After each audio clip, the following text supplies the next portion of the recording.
Johnsburg, July 11th, 2013, special meeting of the President and Board of Trustees to order at 7:32. On the roll, Trustee Janice. Here. Trustee McAvoy. Present. Trustee Sisk. Here. Trustee Heeman. Here. Trustee Klumstein. Here.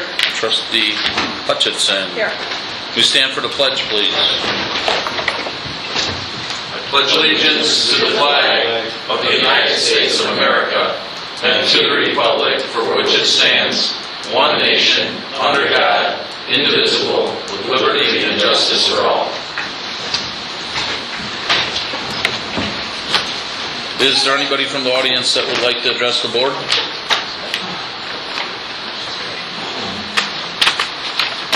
Okay. With there being none, I'll entertain a motion Get the to heat on before we start. heat. The heat. No, we got to turn the air on. Turn it down. Singing. Okay. Can we entertain a motion to approve the omnibus agenda, please? So moved. Motion by Trustee Hutchinson, seconded by Trustee Heeman. Discussion on the motion. To pull the minutes for the 20th, when I was absent for that meeting.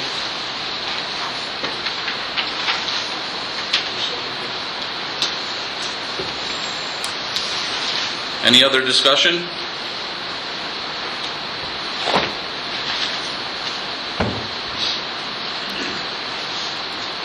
With there being none, on the roll. Trustee Hutchinson? Aye. Trustee Klumstein? Aye. Trustee Heeman? Aye. Trustee Sisk? Aye. Trustee McAvoy?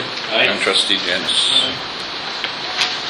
Entertain a move to approve the minutes of the June 6, 2013 and June 20th, 2013 meetings of the President and Board of I Trustees. think you only pulled one. I think you pulled the 20th. You gotta do this separately, please. Which one did you pull? The 20th. Okay, you pulled the 20th. Entertain a motion. So moved. Motion by Trustee McAvoy, seconded by Trustee I'll second. Sisk. Discussion on the motion. Rich? I've just pulled the 20th because of I was absent. I'd like to abstain from that vote. Okay. On the roll. Trustee Janice? Aye. Trustee McAvoy? Aye. Trustee Sisk? Aye. Trustee Heeman? Aye. Trustee Klumstein? Aye. And Trustee Hutchinson. Aye.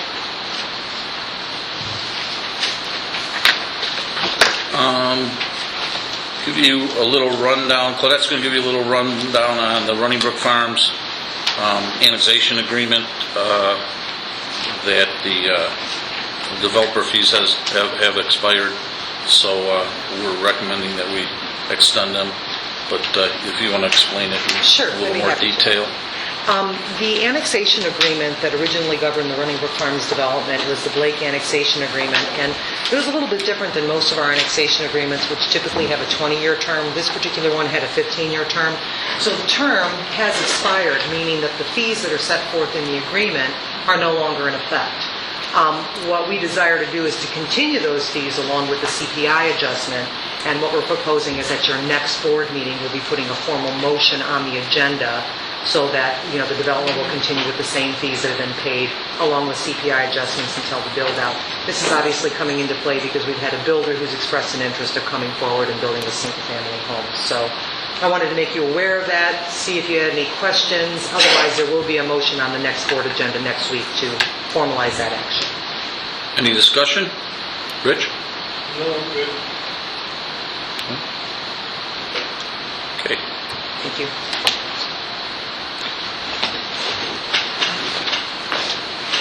Communications and petitions, first read. Move to approve ordinance 13-1410, granting a variance to section 10-4-6.2 of the Johnsburg zoning ordinance to permit a reduced side yard setback, to permit the addition of a single-car garage added to an existing garage for the property commonly known as 1911 Lakeview Avenue. This, pick up, it's gone to zoning already. Correct. This went to the zoning board on Tuesday. That's why I left the documents in front of you tonight. It's not on for approval, it's on for a first read, but it's basically consistent with the Lorch variance that you recently had come before you. So the petitioner is here if you have any questions, but otherwise we'll be placing this on the omnibus agenda for consideration next week. Well, do you have the minutes of the meeting? No, again, it was just done on Tuesday. All right. Yeah, I'm sorry, but there was a recommendation in support of from the zoning board. I apologize. So we'll get you, here's Yeah. what they submitted, and we'll get you the minutes from the meeting before next week, so we can approve it, for final approval. Is there any questions for the petitioner? Well, maybe they could just give us a description of what they're doing. Are they here? Yeah. Yep. Good. Would you like a picture of it, or? No, I think I have pictures. We're just gonna add on to the existing garage, set it back about a foot or so. We're gonna match the roof line, match the front of the house with brick. Siding we match to the existing as close as possible. That's about it from my side. Okay. So it's like you have a 2-car and you're in an additional Yeah, one more car. 1 car. Yeah. And I think the difference is 10.5-foot setback to 7.5, Yeah. somewhere in that range. Feet. Right. Thank you. Was there any, being that we didn't have the minutes, was there any issues with the neighbors? No. I had all my neighbors I talked to, they all signed the paperwork. The house next door is foreclosed, nobody's been there for what, about 4 years? 5 years? Okay. Good luck. Any other questions? Discussion? We'll get you the minutes from planning and zoning, so you have them ahead Yes, of the next meeting. We will. And, okay. Anybody have any new business they'd like to bring up? Okay. Fiscal year 2014 budget.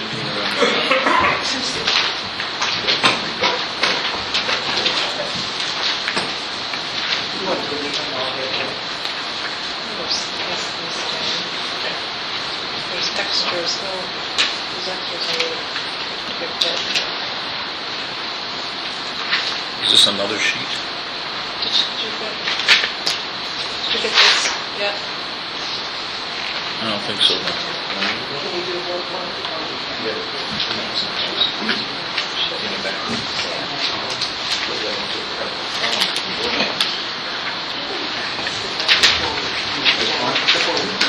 That would give me a sign. John did this, something like that.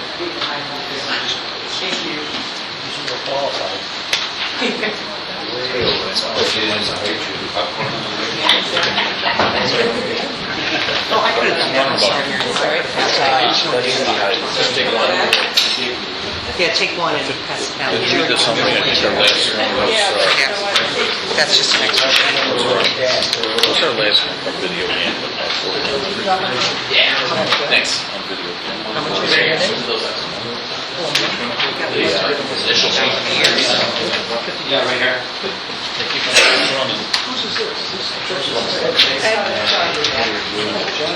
Thank you. You have more of these? Oh, we got enough. Yeah, that's something. I got it. Investment report. No, you saw it. Here it is. Okay, well, the board, you were given a packet a week ago, I believe, with our budget in there and a summary of some of the things that are changing or the highlights of the budget that we wanted you to take a look at, focus on. So was there any questions about that? I know that Claudette had suggested to get back with her. So, The only thing I'll say, Mary Lou, is that cover letter was very descriptive and very good. very helpful. Because, yeah, as I was going through it, Right. I'd refer back to it, and that was a good idea. So what we're going to do tonight is go through the budget presentation, which for anybody who's been here in the last 3 years or so, it's going to be very similar to what you've seen in the past in terms of our outline. Of course, some of the information will change, some of the circumstances have changed, but all in all, it'll look quite familiar. So we can start off. First, we're going to take a look at a recap of how we ended the year, the fiscal year 2013. And we break it down into our four funds, which is the general fund, MFT, which is motor fuel tax fund, land and buildings, and sewer and water. Those are the four funds that we manage here at the village. So if you take a look at, you'll see the first column indicates the budget, what we budgeted, and then that's how we ended up at the year end. So in all four categories, we were slightly under budget.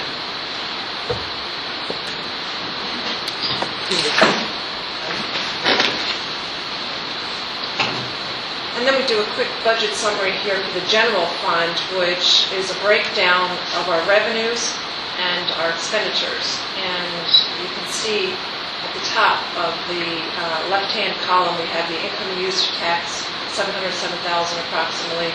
And we have the real estate tax, and we have our sales tax, goes down to our utility and telecom tax, and so forth and so on.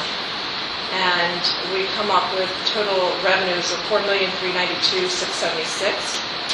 And on the expenditure side, you see the breakdown. We break it down by department. We have administrative department, which in the past we broke it out to take our debt retirement and our sales tax. Well, sales tax reimbursement is a new item, so we'll talk about that later. But debt retirement tends to be a pretty big number, so we have to separate that out. But that still falls all over the administrative category. And we have our public safety, public works, parks and buildings, sanitation, which is something we'll get to and talk quite a bit about later, as well as our capital fund, which we started 2 years ago.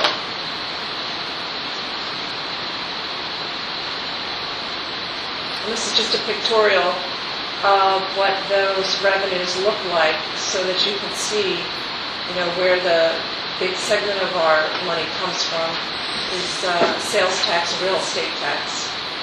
The utility and telecom tax is a pretty good chunk over there at 11%. And income tax, obviously, at 16%.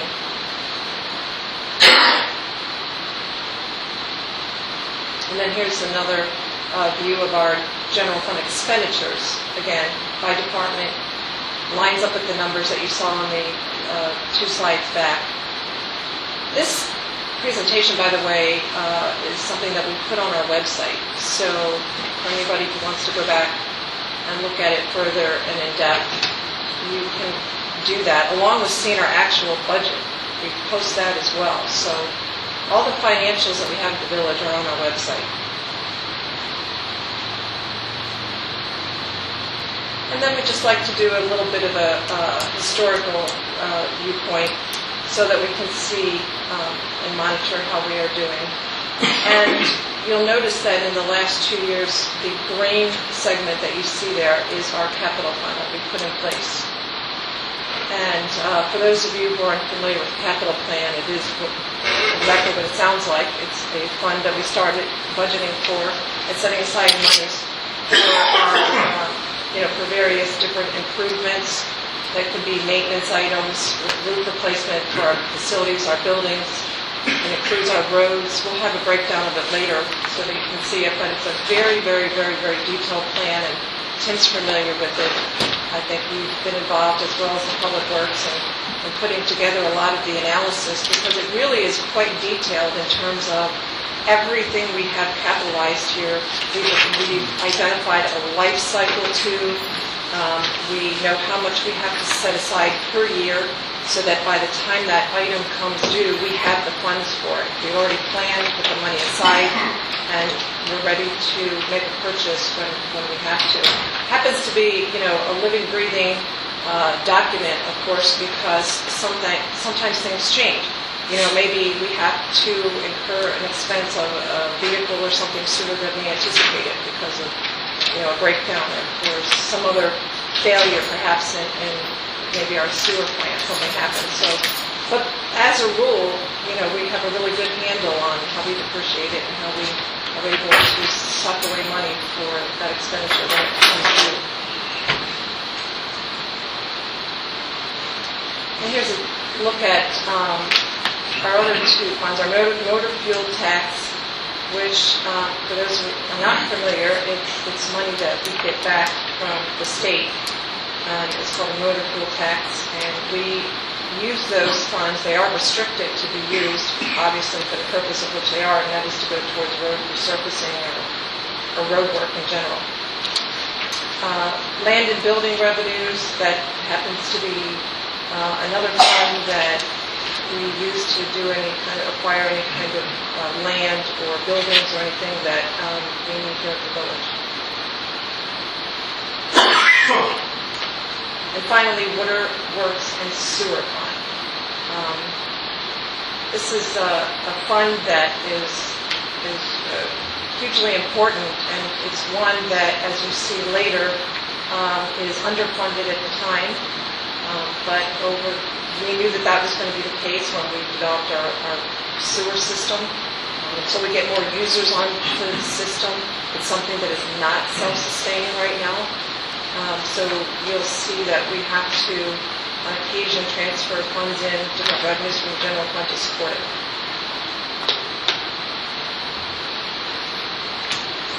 Tim, before you go, we just had an asterisk there. You can see the capital fund. You see that here we're planning to fund the capital fund for the sewer and water fund with $77,000. But if you look at the bottom line there, it falls way short than what we need it to do in terms of budgeting just for our capital needs, for our future needs. We should be socking away $232,000 roughly, and we're only able at this point with our existing revenue structure to put away $77,952. And here's an overview of our general fund. If we were to, our capital fund, broken down per fund here, if we were to fully fund it based on our projections, based on our life cycles of all of our things and all of our equipment needs, if we were to fully fund it, we should be at $2,754,000. You can see our current balance is nowhere near that. So we have a long way to go. We're only at $768,000 approximately. But the good news is we're chunking away at it, and we're making progress. And you'll see later, I think we're about 20, I think that represents 28%, wasn't it? Something like that. Later in the slideshow you'll see. So we're making progress, but we can't lose sight of the fact of why it's so important to put that money away. And same. We've made huge progress in the last few years. Huge. We've made huge progress. And then in the water and sewer fund, you'll see the same circumstance occurs there. Down at the bottom, you'll see a little asterisk that $1,920,000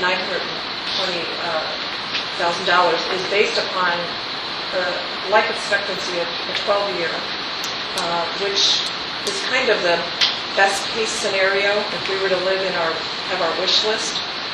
We should be planning for a 12-year life cycle on our roads, paving them. Arguably, that's not going to happen for the foreseeable future.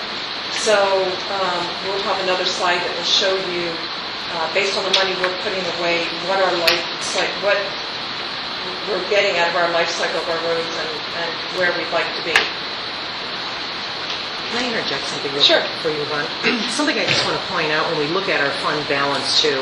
When you take a look at this and say, okay, we funded this for a couple of years and wow, look how much is in there. Based on that, we should bridge that gap here in the short 5 years or so.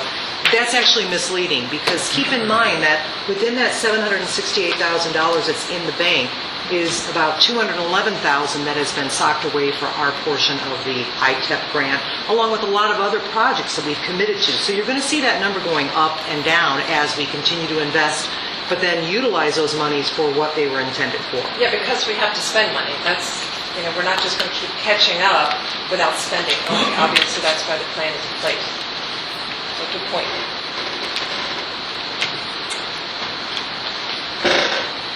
And here is a capital fund version at partially funded.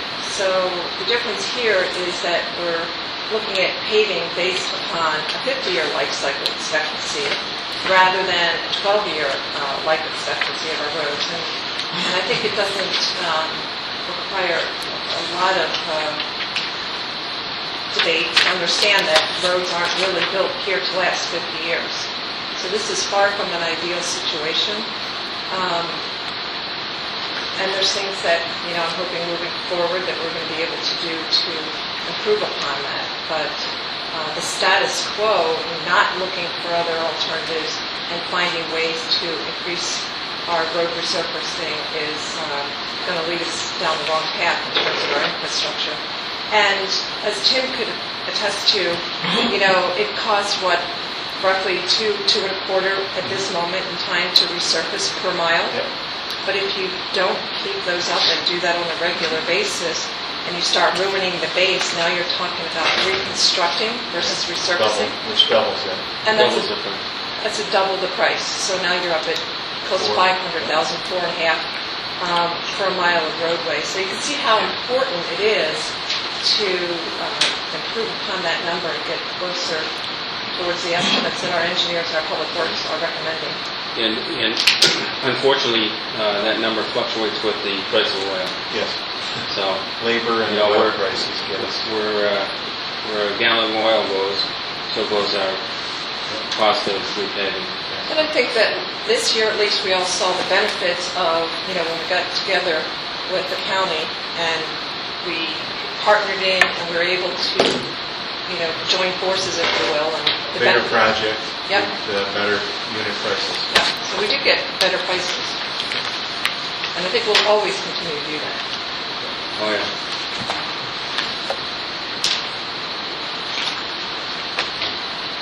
And here's a slide of the Walmart sales tax. And long before Walmart opened their front doors, there was lots and lots of talk in this town of how as soon as Walmart money hits, we'll be flush, we'll be good, all our problems will be solved. And we started in this budget presentation 2 or 3 years ago, including the projections of Walmart sales tax to show that in fact doesn't answer, all of our needs, so that we still are required to look at other avenues to make our needs, to accommodate our needs. And that doesn't say that that's not going to change. I mean, as Route 31 corridor continues to develop and grow, and we continue to build our commercial base, which was the intent all along to do, that will ease some of the burden. But we thought it was important to show you this slide because here are the 2013 sales tax collections. That's the actual numbers that we got. And there's an operational impact associated with opening a store like a Walmart. And Keith could probably speak to that because a large portion of that, of course, impacts his department, the police department. So we know we have an operational impact, and we planned for that, by the way. And then we developed an economic incentive reimbursement to Walmart to reimburse them for some of the infrastructure that they did above and beyond what they needed to do, in fact. And so we had structured the economic incentive reimbursement project with them where we already took $200,000 off the top because we knew we were going to have an impact before we even started dividing and giving some money back to them. But here are the hardcore numbers. 153,960 was the impact. We reimbursed them 356,667, which leaves us a net from Walmart of 224,373. So everybody wants to know, what are we doing with that? And I think it's a good question. And here's the answer. Of that, we are putting $50,000 immediately into the sewer water fund because that's the fund that I told you was the most underfunded, and we knew that that was going to be the case, and it will continue to be the case for some time. And then that leaves us with $174,373, which goes towards the capital fund. So we have total sales tax expenditures equaling back to $224,373. The total.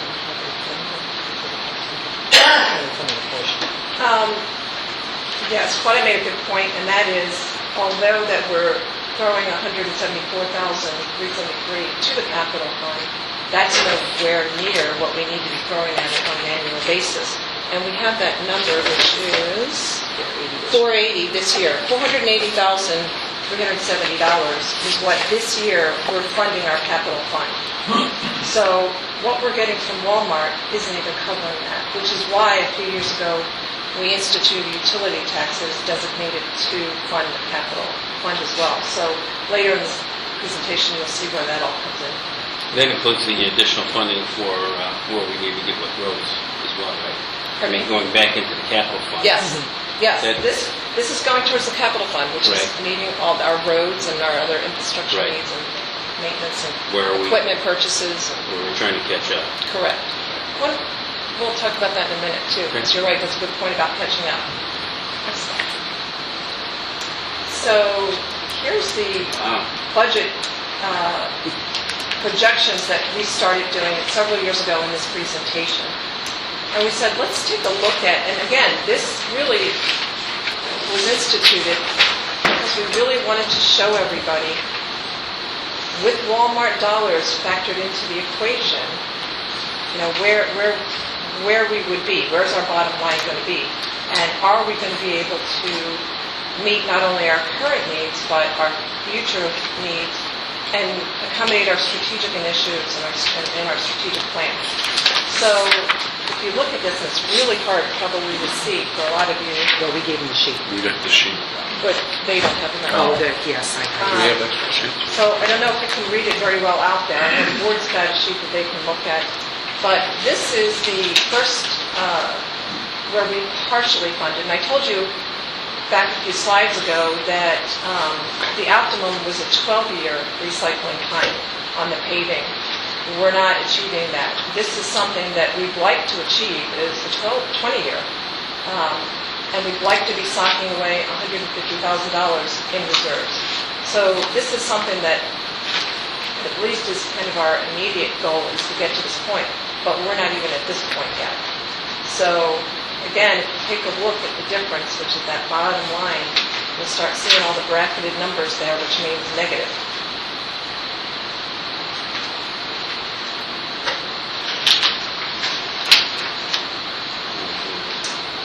So, in order to balance out, if you will, this is where we really are. Here's a snapshot looking at 10 years forward at where we are. And that's based on a 50-year paving recycle and putting away $70,000 into our reserve fund. And the reserve fund, by the way, which is, you'll see that down under fund transfers, capital, or contributions to the reserves, you know, that's something that we're doing in addition to the capital plan. And what that's meant to do, and if you follow the good fiscal principles and practices of municipal government, not too much unlike what you do at home, you know, you have to have some cash reserves. You can't be running all the time on week to week. So what we're trying to achieve is to have 6 months. That would be our best case scenario for us, is to have a 6-month reserve of our operating funds in reserve to sustain those peaks and valleys, if you will, of the economy and unforeseen issues. So this is not getting us there.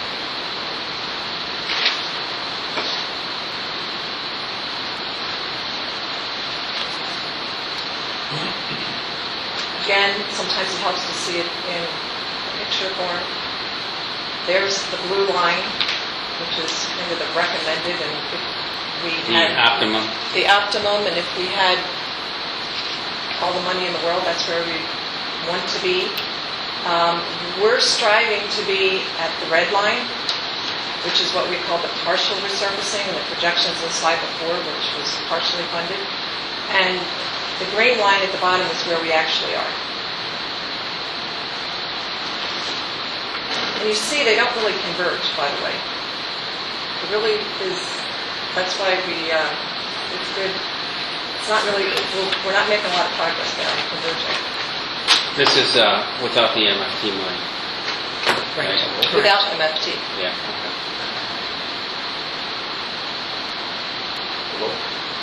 And here's a picture of our reserve fund that I talked about a little bit ago.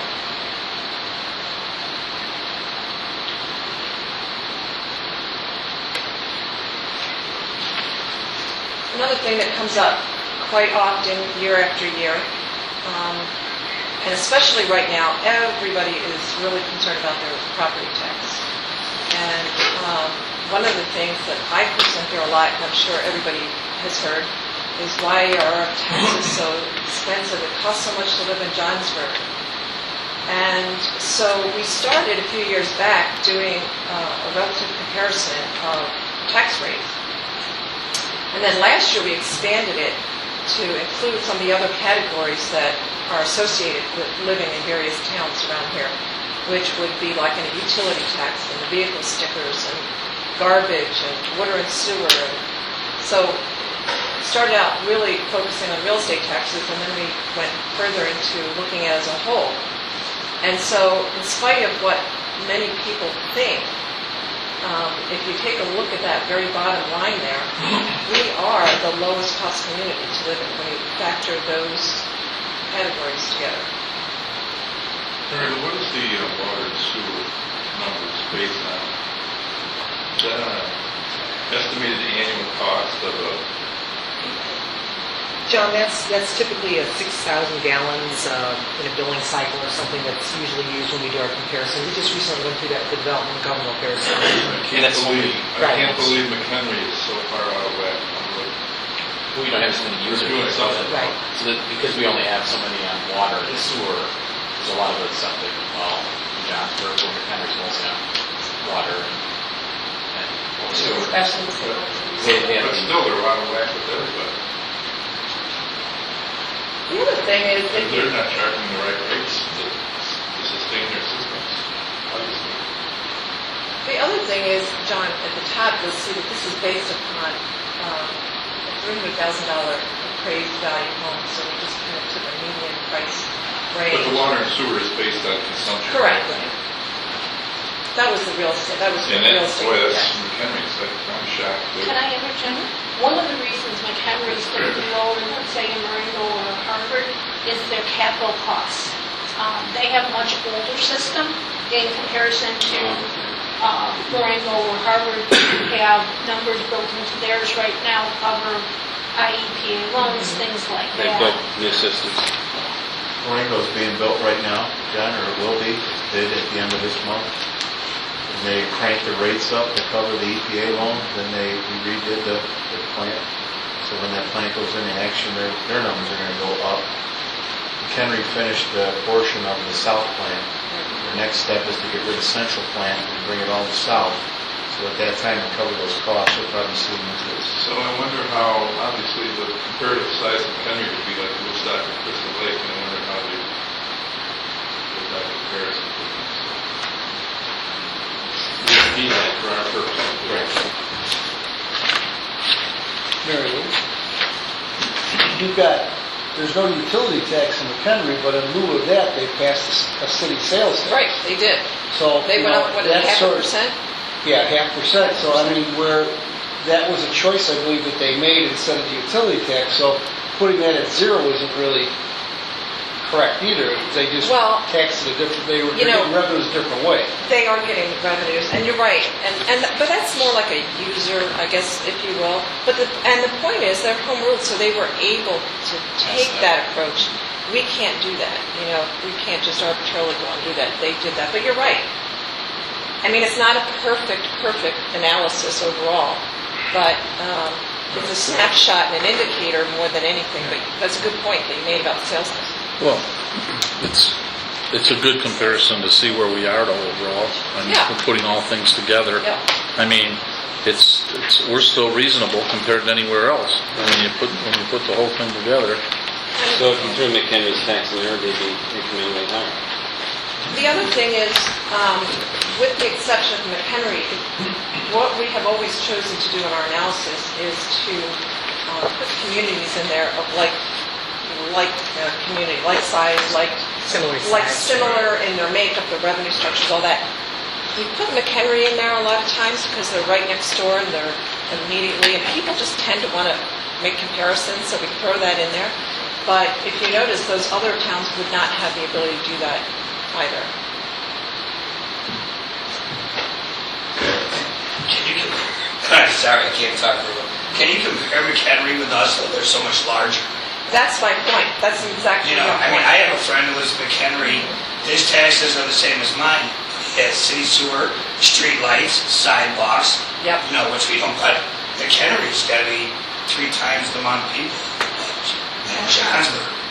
That's exactly why we don't typically use any, Try to okay, compare. Crystal Lake or Woodstock, we don't use them. Yeah. And again, I said we throw that in there, you know, maybe in the future we shouldn't throw that in there, but we've only done that because it's our next door neighbor. You know, we don't usually throw in a Fox Their Lake. population's 28,000, Yeah. we're what, 6? I mean, we're close to Crystal, right? We're 4 times, they're 4 times the size. Yeah, so it's, you know, again, they're not really a good comparable. So when we're doing a lot of our financial studies, if you will, to really determine things, we don't use them. This was more of just, if you're living next door, this is what it's costing you. That was kind of Yeah. the reasoning there. Oh, and then, wait, I'm sorry. I have to back up for a second. Big important note down there is something that we're going to have a lot of discussion about, I think, in the future, is that Johnsburg is the only town that currently levies for garbage and pays for garbage for the residents. And if you look at the bottom there, it says Village of Johnsburg is billed $180.24 annually per household, which our residents do not get direct bill for. Good point. We love you for it. So here are Not the our rate. fiscal But we still- accomplishments that's all that I know. we'd like to tout loud proud. First off the top is our AA stable bond rating is reaffirmed again. And in spite of, you know, some of the chatter out there of fiscal irresponsibility in the village, quite honestly, we wouldn't have a AA bond rating if that was the case. So I think we can feel pretty safe that we have really, really done a good job here financially, because it's a tough rating to get for a village our size. So we stick that at the top because that really is a good indicator of the job that our staff and our leadership is doing here. We closed out fiscal year 2013 under budget, and there's the 28% that I was talking about that we are now, our capital fund to date is funded.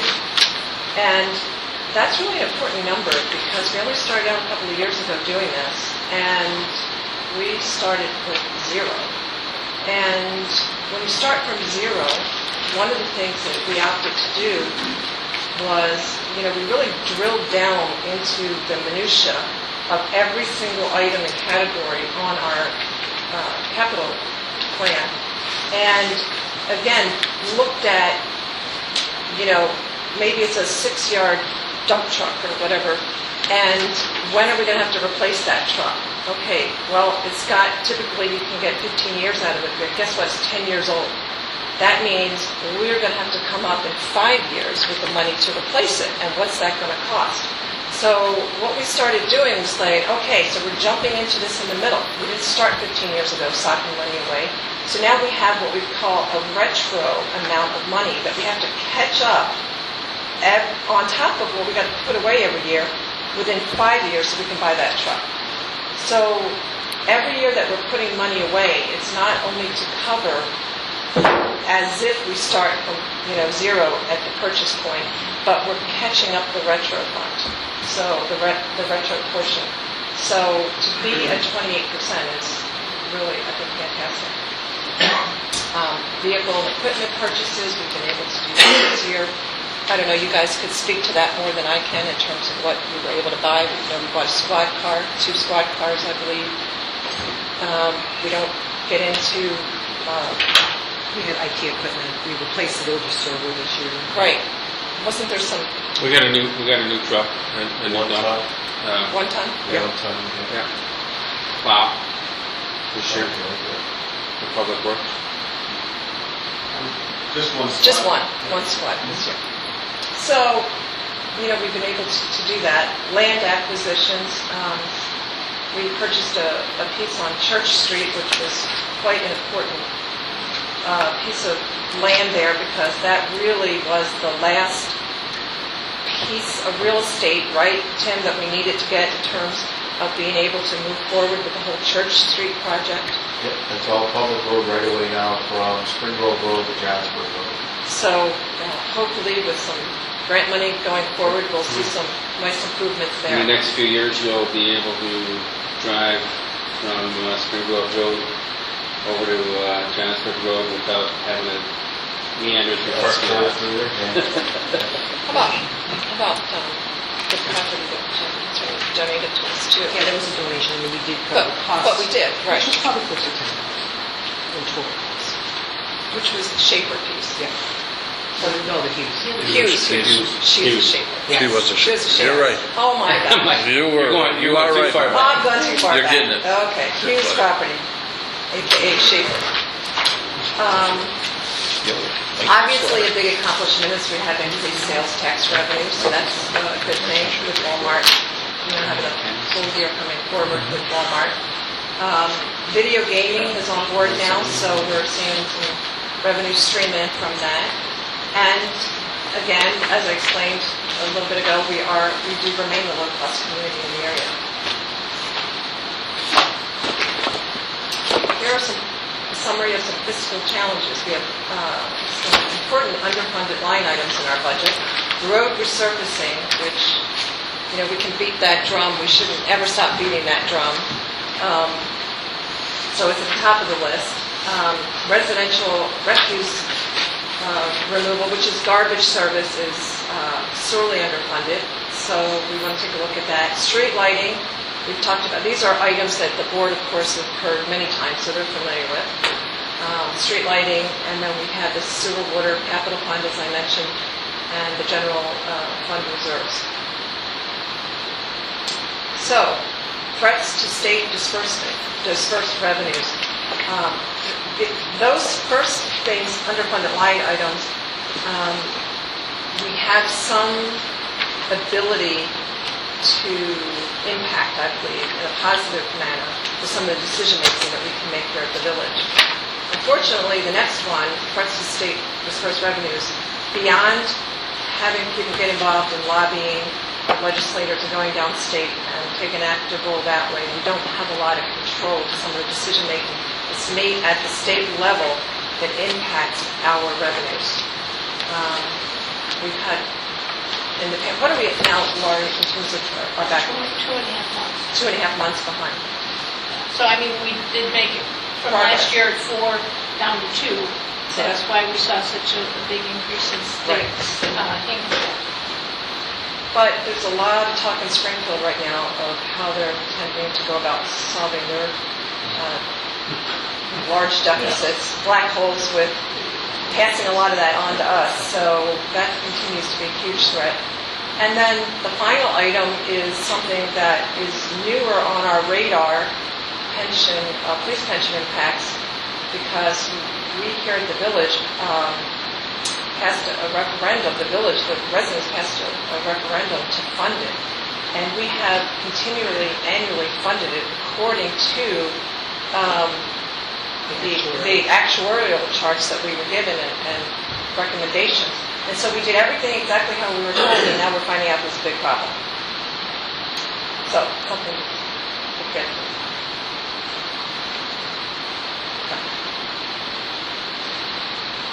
So here is a snapshot of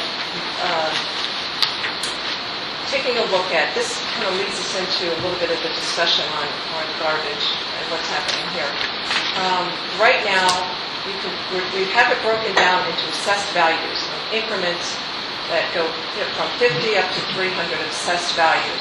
And underneath that, you'll see an approximate number of thrown in there of what your actual market value would be. And I think we just used 3 times the assessed value. So you can see then what the market value price of your home would be. And then we wanted you to take a look at your total tax bill. And one of the things that people, you know, I thought we were going to do that too. What's that? Is coming? It should be coming, yeah. It's okay. The Okay. full tax bill, yeah. Yeah. It should be in there. Which one you're talking about? Is that the total? Yeah, Mhm. that's it. Okay. Is that next? It should be. I thought I missed that. Anyway, all right, so go back to the slide. You can see from our tax bill what portion goes towards our sanitation levy. So, for instance, if you have an assessed valued home at 100, meaning you can sell your house right now for 300,000. Part of your, Yeah. that's considered kind of the median, right? For the census, Right. for the If you 2010 look down, census. if you look down at the yellow box, it says that was the median home value in 2010. It's 3 years old, but that's the best that we had to go by. So if you had a $300,000 home right now, you're contributing $103.63 towards your garbage. But I already explained to you earlier that the village is getting billed $180 per household for garbage, which means we're short. So the general fund is subsidizing individuals' garbage bill based on a sliding scale wherever you may be. And unless your house is worth $525,000, that's sort of the break-even point you can see. So the tax levy right now that's being collected for garbage, if you were at a $525,000, they're going to collect $181. So you're going to be paying for your garbage. If you're above that, if you're a $900,000 house, you're paying your share of garbage and more. So, I think this is a really important thing to look at once we start looking forward at why we're in a little bit of a mess with garbage. What does the garbage company say, though? We used to be able to put out anything. Now, you can only put out one can, that's it. No Yeah. more, you get charged extra. Right, you're right, Kurt. And Kurt, let us finish discussing this, okay, and maybe we'll get into a lot of this really at the board part of this meeting. And So- and then, we appreciate let's get through it so we don't lose track of where we're going, and then, you're right, though. But Mary Lou, let me ask you a question. So have we looked at the demographics? So, where are we at from $1 million homes to $100,000 homes? And what's the median on that? I don't have that number statistically right now, but That's something we should look at. we know with the way the real estate market has gone, that it's probably lower than that right now. Yeah, I'm just saying, we're looking. We have a lot more people below the green line than above the green line. Right, so worst case scenario, we're looking at, we're paying, we're subsidizing 70 some bucks. On the other end, we're making money. So it'd be nice to see what, demographic wise. I think you're right. Well, but ultimately, the cost is almost $400,000, and we're collecting a couple $100,000 in the levy. So it shows Well, I'm you just that saying, you're if you only- want to break it down this way, we should look at it that way. I think we can look at that. I think we'll But get the to another. The median is yellow, so that's half price. That's half. Yes. So half of them are more, half of them Right. are less. Yeah, Well, it's even according to what less. Claudette's saying, if we're paying 400,000, only collecting 2, that's right. Yeah. Right, and it's not, 376 or something, but it's No, close, yeah. Okay, John? Are we levying, are we charging, or levying taxes on every one of our parcels in the village? Oh, yeah. No matter what the use is? Yep. So we are levying against commercial properties, but they're not receiving the services, right? Correct. So that's a benefit that So offsets. living percentage. Well, yeah, the levy doesn't pick and choose that you're commercially So used that property or offsets those residential. costs. It's So just, those commercial businesses are contributing to Well, offset. they're not, because we're not getting charged by waste management because they're not servicing. But we're receiving the Receiving revenue. yes, But we're still at a deficit, which we'll show you later. right. Sure, I'm sure. The deficit could have been worse, is what you're saying. Yes. Could have been a lot worse. Exactly. Right. So the businesses are helping to Subsidize. subsidize the residents. Right, so in other words, the rent, if we're going to go by this household, it wouldn't be half. Right. Right. You're right, John. So the businesses are contributing to subsidizing. Vacant parcels are also contributing to Yeah. that servicing also. Yep. So, and this was a decision that has been in place since long before even we incorporated, right? That No, it's all, we've been incorporated since the 1950s. since we joined. Well, since we joined. Well, since we joined, right. So Sunnyside was doing it this way. And at the time that it started, I think there was certainly made a lot of sense. People said, well, I don't want to be, getting billed, let's just stick it on the tax bill. And I think it made sense. The problem is costs have escalated, the town has grown, all those things have happened. And the levy never kept pace with what those costs would be, so the disparity kind of get bigger and bigger and bigger.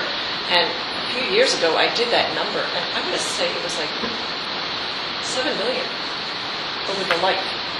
It was I huge. don't recall. It was I a know big you did number. that It was analysis, a big number over the lifespan that the village is subsidized. And I'm going to say it was like $7 million. Well, I mean, the only point I'm trying to make here is that, we may be at a deciding point here, right? We're going to be at a deciding point in the Right. future, So- yeah. I mean, this year. So the deciding point is going to be based on what I think is the demographics of the area, and lay it out and ask the people if they want a 1 or 2 or 3% increase on their taxes, or do they want to take over their garbage service? Well, even that, and we'll certainly get into that discussion later, but even that isn't really the right course to take when I'm not sure that everybody's paying a different level here, towards the service. I think you got a couple things to consider too, and they besides just the cost of it, I mean, we looked into it before, and we've always said that, one garbage service is nice because if everybody can pick their own, you have, garbage trucks are rough on the streets, okay, they're heavy and they weigh a lot, and we got a road resurfacing problem already. If you have 5 garbage trucks picking up in a neighborhood versus 1 garbage truck going through a neighborhood, that's, could aggravate our problem that we're talking about with road resurfacing and stuff like Well, that. if you remember last year, we addressed that by saying that we went to Waste Management and said, if we were to, say, direct bill, taking it off the tax levy, which means if we went to direct bill from Waste Management to the home resident, they would then in turn recoup that money, because that line item that you see under sanitation levy would come off their taxes. So that they would get that money back. Right. But that we would continue to be on a contractual basis for the entire village for one garbage collection for the entire village. Yeah. Which would enable us to provide the residents with the absolute best pricing, because it's based on the entire community. And we would avoid that. It's bulk pricing, but, I guess the question is what that number would be. We know that number. You do know that number? Well, we know that number based on what they bid the last time, right? Well, They broke it out Even, for you us. just talked to him. I just talked to him, Right. yeah. Tell him. Yeah, what was it, 75 cents a Yeah. house? 75 cents a house a month. But on top of their bill. I mean, from that rate right there. Oh, of in addition 180, to that. 75 I cents was going to say a 70 month. cents. For the Sign me up, 75 No, cents. that's the That's the incremental billing cost cost, for the direct billing billing. cost. But Mailing the bills. last year we did an analysis. District costs, yeah. Last year we did an analysis that Yeah. showed how low our rate is compared to anybody else. So even when you start factoring in that direct bill, we were still almost at the very bottom of garbage cost around the entire county. Which And is, that's something else we'll do. which is still again, this an year. advantage to the resident. Absolute, huge Because- resident advantage. It's a negotiated price. Will we, and Contract. will Waste Management continue to negotiate those rates? That's the question too, yeah. Once you start doing individual bills, and people will say, well, I can do this cheaper, I can do that cheaper. Right. And in a depressed economy, you also have the factor of people that won't have garbage pickup, and you'll have a bigger mess maybe. Yeah, now you You turn know, it over to so- enforcement. Well, I guess, again, this is going to be reserved for a different meeting, but Right. I think we need to understand we are the only town that does this way, the only one. And And I think, so I think some of that fear I think it's a nice service though, too. is eliminated. Well, it's a nice service, but at what cost? And what are we going to sacrifice? And that's, you're talking about asset utilization. And when you have a constraining amount of assets, that's more than, Right. What your needs are, that, it's a nice thing. You have to kind take of- it all into right. account. So, all right, so let's move on. There it is, right now, this year. This is what is collected on the levy, $210,000. That's our cost from waste management, and that's what our general fund is supporting. So that's a negative impact. And then here's an analysis of our vehicle stickers. I mean, this has been something that we've talked about year after year. And, I really question the value of this program because it is so cost prohibitive. So you're almost at 50% It's, cost. and that's not even factoring in, No, it did. Did it? It did add enforcement in there. where are we down? Oh, $5,000 for enforcement, okay. So when you look at that, it's really a high cost program. And I think just because this is what we've done and we've always done it, doesn't mean it's, But how would you replace that revenue?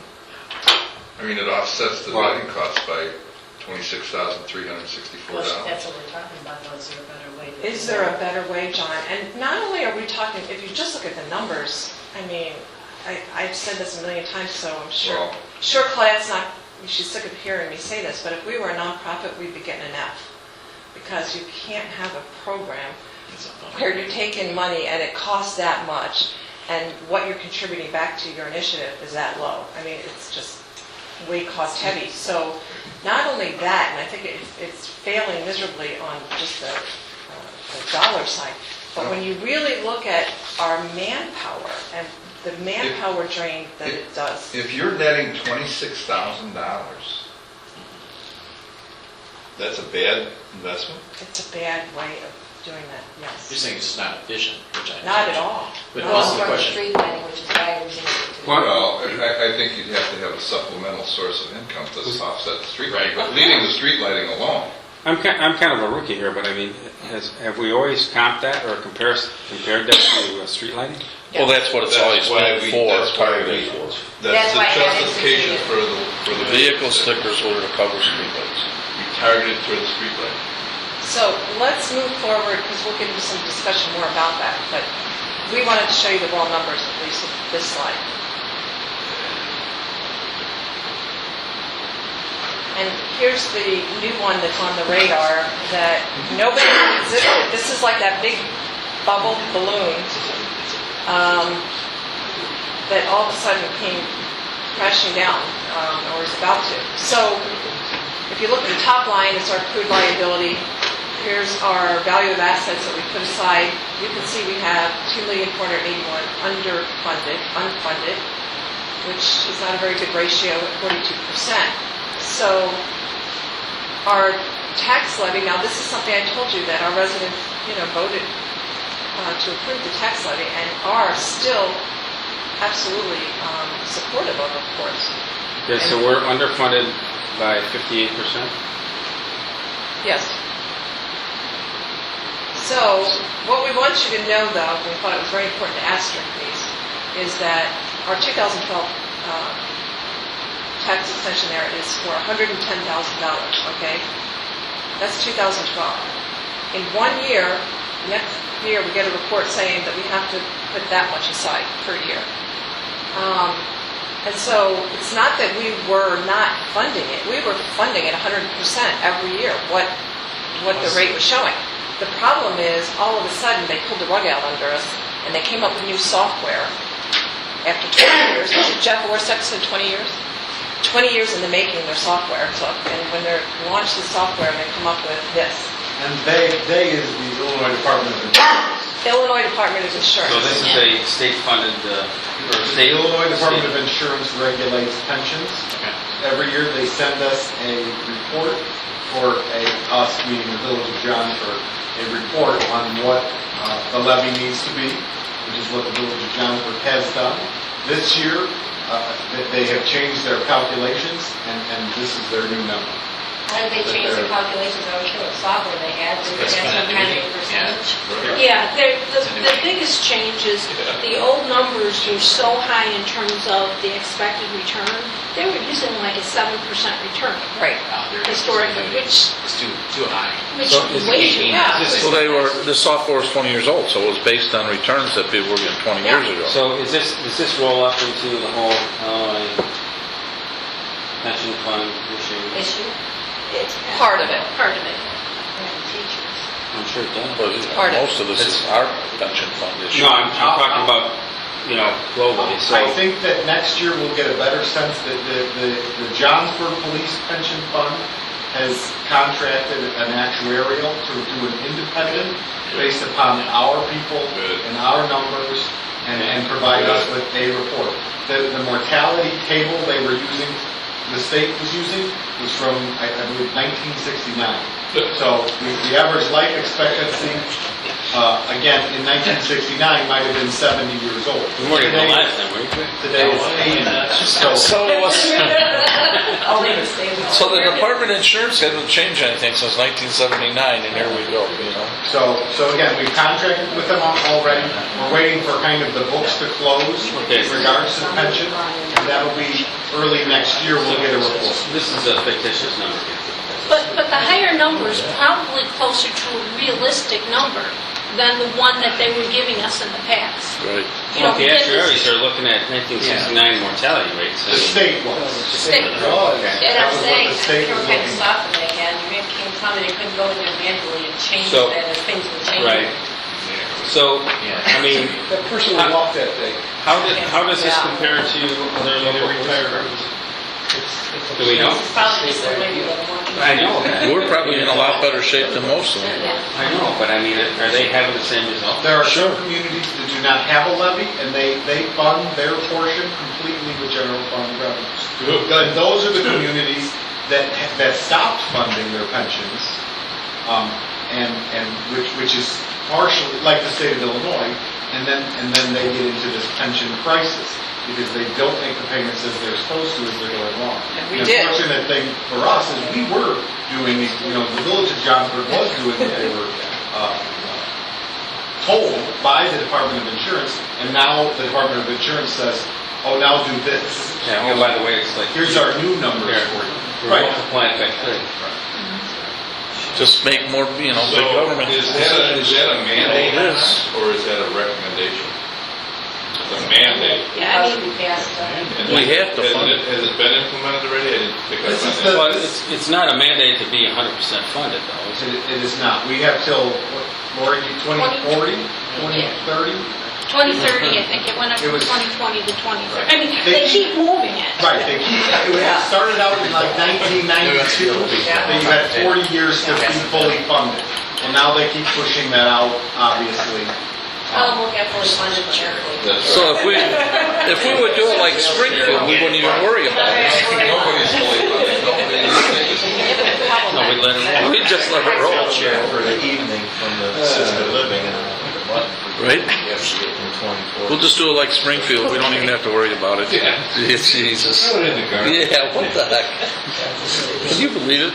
So there, that's like $175,000 spread per year. You have to. Yeah, So, we'll get into go that ahead. later. But I think we have to take them out. So here we're talking about Solutions. well, possible solutions or not Options, maybe. Yeah, options. So here, what are our options with road resurfacing? Continue to seek grants and other funding opportunities. Obviously, income is what's going to help with our road resurfacing. As we develop the commercial corridor, as you get more revenues, that will impact that. I don't know unless they come out with some magic material, Tim, that anything's going to impact our numbers in a big way. It's not The for the cost side. benefit, Well, it's not for the benefit of the paving companies to Right. create a pavement that lasts 20 years, because then what are they gonna pave every 5 or 10 years? Exactly. it's not a benefit to the oil companies to find a new alternative. you know? So our costs are going to be our costs. The only thing that's going to help us is more It's revenue. important, Well- it's important to know that local roads do not qualify for Grants. state and federal grants of any sort, but our collector roads Right. and our arterials and our main roads, the Johnsford Road, Ringwood Road, Chapel Spring Hill Road. Chapel Hill, those major roads qualify. Church So out Street. of the 50, Church Street now is one, out of the 50-plus miles, about 5 miles or less qualify. And we actively pursue funding All the always for time. those Yeah. roads. We're always partnering with the township, with the other Well, communities. I was going to say, continued collaboration with our neighbors Yep. brings that price down, because, you know, you go and buy volume, and you get a discount. And there have been times when people say, well, why are we resurfacing that again, that road or that area? Well, that's because that's how we have gotten the money for it. And we can't really take that money and put it anywhere else. It's not Some of like- those things happen because of the sewer main and that sort of thing. Yeah, but the more grant money we can get for there, the less of our money we have to spend there, and we can spend it on the other 45 miles of our village, so. But that collaboration last year, we're figuring it saved us about 17%, right? Yeah, That's that's a lot. significant. That is huge. Yeah. So our residential refuse and recycling services. What are some of our solutions there? We can pursue a referendum to increase the sanitation levy. Or we could take a look at eliminating the levy, turn it back to the residents in terms of that money, that portion of their tax bill, give it back to them, and institute a direct billing system, which would save us, at today's dollars, $163,000 a year. Vehicle stickers, what are our options there? We can take a look at streamlining the process to make it more efficient, to lower our cost. One of the points I was making earlier was that it's not only the dollar impact, but it ties up our limited manpower resources. I mean, you have all heard Keith's presentation on the strain and his department based on his manpower, and yet we're taking our highest price employees of the village and we're sending them out to look for violators of vehicle stickers, when I'm sure he has a lot better things for them to do. So we have our limited administrative staff who gets deluged for how long? How many weeks? 2 months out of the year. Deluged. Well, I have to ask, I mean, you're really not sending folks out to look for vehicle stickers and people that don't have them. I mean, if they happen to come across somebody, they're going to write a ticket. Well, no, that's been a directive of the board. Yeah. The board last year sat here and told them. Well, that was Community service because we wanted to increase the enforcement. Not Not the the police. officers per se, that's the CSOs. Well, no, it's been police Responsibility officers. primarily. It has been police officers. It Well, we was- shouldn't be doing The that. CSO did that was something we did. We That's told what that police we- officer we told them to Just do. this fiscal, right, this last fiscal year. But it has always been the board's directive that they should be out writing tickets for that. I mean, that has been a directive of this board. Well, that came up last year when we were talking about doubling the price of the stickers and only half the people were buying it. So we said, rather than half the people doubling it the price for the people that do pay for them, let's double the fine and fine the people that don't get them. I mean, why should the people that get them And that's only for pay the more? community service officer. And quite honestly, people don't appreciate the fact that they have the attitude of, I'm buying a sticker and somebody on my block is not, then they're getting upset. And I can support that feeling completely. It's not really fair. So we could increase the price of vehicle stickers. Other towns have done that. Again, we did an analysis, I think, Wasn't it your committee, Rich, that did the analysis on that? Yes. And we're pretty low cost. I mean, when was the last time that we looked at even instituting any kind of change to the cost of those? We increased them last year, didn't It we? was last year. No, I know, when you were going through that analysis, when was the last time prior to that? I want to say it was 1998. Yes, it is. And we didn't Yeah. increase them last year, we increased the late Yeah. fees. Was it your committee doing that? I thought it was So we your- reviewed it last year, That's but what I the was- last time prior that anything was done, like Claudette's saying, is like the Well, late 90s. I thought when you do your analysis, you just looked at, that was part of the presentation, wasn't it? That the last time the village. Just like 1998. Yeah, right. Yeah. So, again, it's kind of one of those things that necessarily hasn't kept up the pace with maybe where it should be, not, cost of living, right? So, what have we looked at doing here? Supplementing vehicle sticker revenues, video gaming, we can take a look at doing that. We can take a look at video gaming as a new revenue stream, how do we want to do that? Do we want to maybe take a look at applying that towards street lighting? Do we want to eliminate the vehicle sticker program altogether and find a different way, like the video gaming, to Kind of my thought. do that, and then take a look at, okay, John, we're losing maybe $27,000 of that, but look at the manpower hours that we're saving that can be doing other things, so. part of- Well, what was I think that discussions- number between the video gaming and the vehicle stickers? You're getting up to your number, aren't You you? know, it's being supplemented by some revenue stream already, we just hasn't designated it yet. I mean, General, yes, Yeah. and the video gaming is contributing to the general Your fund. Right video now. gaming is a huge, it's not Right now. huge, but it's a Right. big number now. Is it Now. 55,000? 50,000. 55,000? Yeah, I wanted to ask you, what was the sticker price again? What do we need for street lighting? 67,000. So even the video gaming at this point doesn't cover it. But it's. Yes, I mean, But it's a how big short price. are we? Well, it does Janice, with the vehicle stickers. Right. Overcover. 40-something thousand. 40,000, right?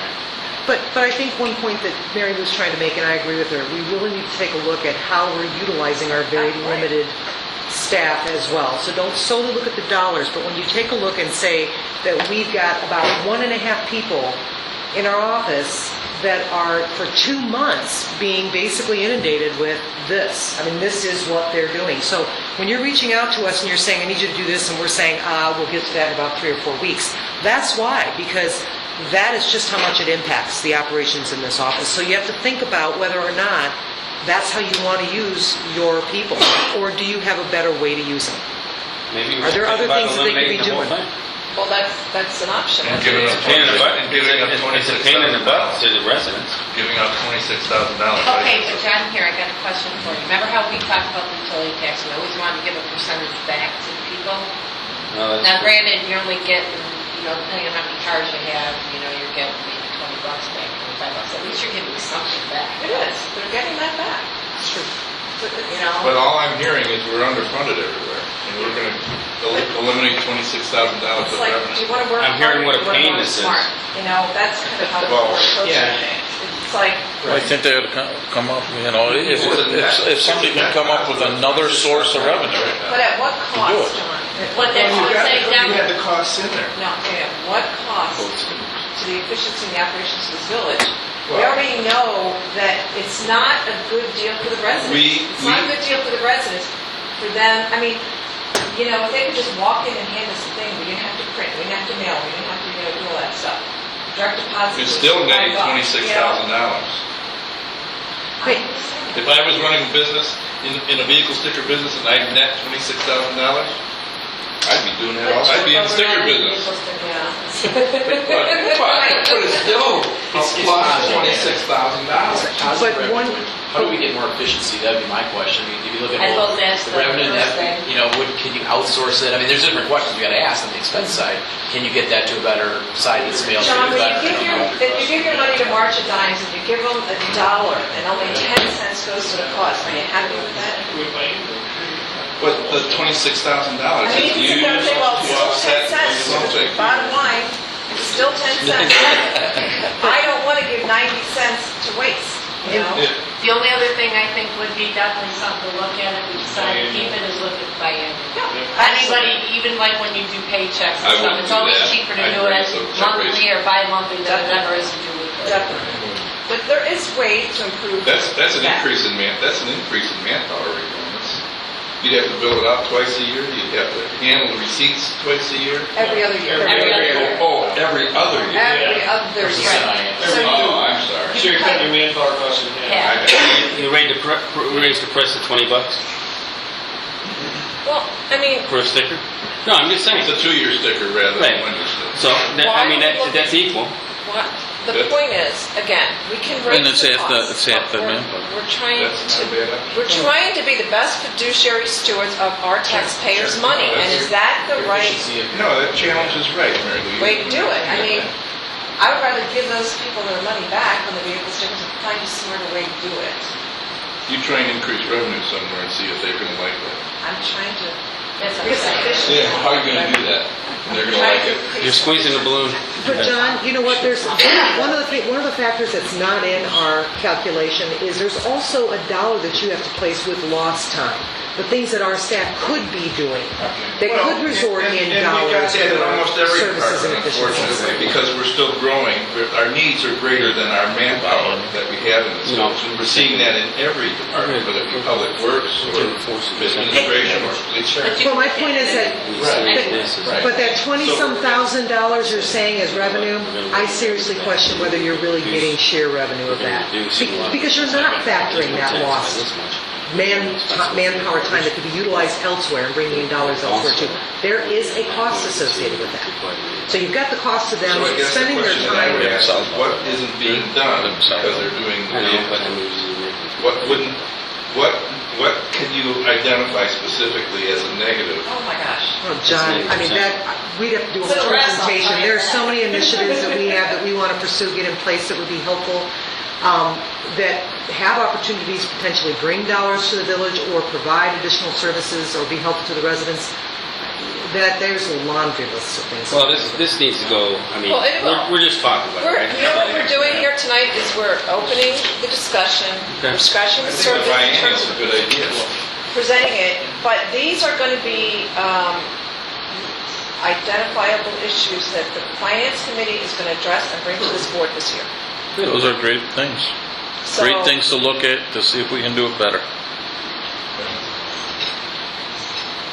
The remaining, problematic areas are water sewer capital fund. What is our solution there? We don't have a big solution for that other than to get the system up and running to capacity the way that it's intended to operate. So that's obviously is more users, It's a high more users. That should be a high priority for all of us. Absolutely, that's got to be. That means, pursuing the sewer hookups is top We priority. can't, right, it's, I mean, there's nothing more important from my perspective It's huge. than to try and get this thing done. I think you're right. That's absolutely imperative to making that work. The commit future increases in revenues, again, how do we do that? I mean, it's kind of like the roads. I mean, there's not a lot of answers right now other than increased revenues. So it's got to be a commitment that we make, and We have to we just have continue. to continue every year to Gotta go through continue this to- analysis, You have to go through continue your what you started. priorities That's right. every year, and Grow the make village. adjustments. Grow the village, grow that commercial corridor, Yeah. increase the revenues. And increase the capital fund as we go, and, Yeah. we're baby steps right now. And the police pension, that's, again, as we talked about that a few minutes ago, what do we do there? We could pursue a referendum to increase the levy, or we're going to have to tap into our general fund reserves in a big way. And we already know that at just what they showed us for this year, that's $175,000. Well, that's gonna take the wind out of everything else we're trying to do. We get 165 back from garbage, and 175 would go to police pension. I mean, so Double-edged sword. it's a big chunk there. So the big note is at the bottom of the screen is, looking at these things, you know, we really have to make decisions because all of these are going to impact our services here. I mean, we really, you know, if you start throwing money from the general fund towards the police pension, or say we like the way the garbage is, so let's keep funding it at $160,000, $3,000 a year, it's going to impact, you know, this. We don't have unlimited resources. Yep. You gotta look at the full picture. So anybody that's got any good solutions? So time to think of solutions. Solutions. That's Nice what we job, need. Mary Lou. Nice job, Mary Lou, Claudette, Glory. Thank you all for your efforts. And I just wanted to make one point, gentlemen. Thank you, sir. Kurt. We instituted at the village that change in garbage No. service. And we did that because that immediately saved us $30,000 a year. Sure.